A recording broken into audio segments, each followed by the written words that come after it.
Typically when people think of human resources, they think of just hiring and firing people. And to be honest, I've never fired anyone in my life. My name is Paul Koshi. I studied at George Brown from 2006 to 2007, and I did the postgraduate HR management program.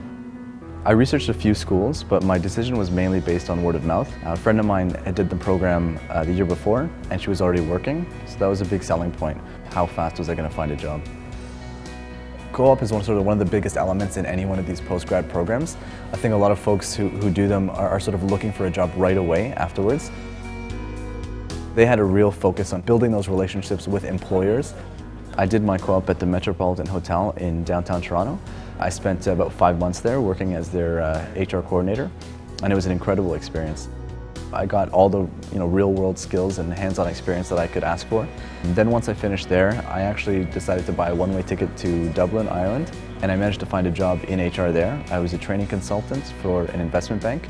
I got to experience a different working culture. When I got to the bank, they were just building the training team.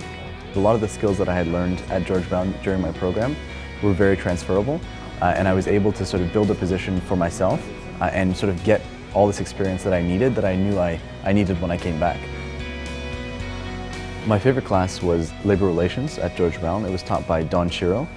He had just a wide background of experience in terms of labor relations, and he really brought that to the forefront.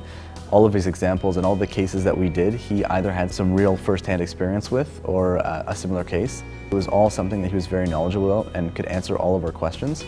And we did sort of mock tribunals and arbitrations and stuff like that. We were practicing what we might actually do in the real world, as if we were working for an organization already and expected to do these things, but that really prepared you for when you actually had to do it on the job. The program really opened my eyes as to what's out there in terms of a career in HR. In university, you sort of have 3 or 4 years to complete your degree, but this is literally about 8 months. So it was a really, really intensive program. So it's something you really draw on once you're working, and that pays off in the end. And it's something you take to your job.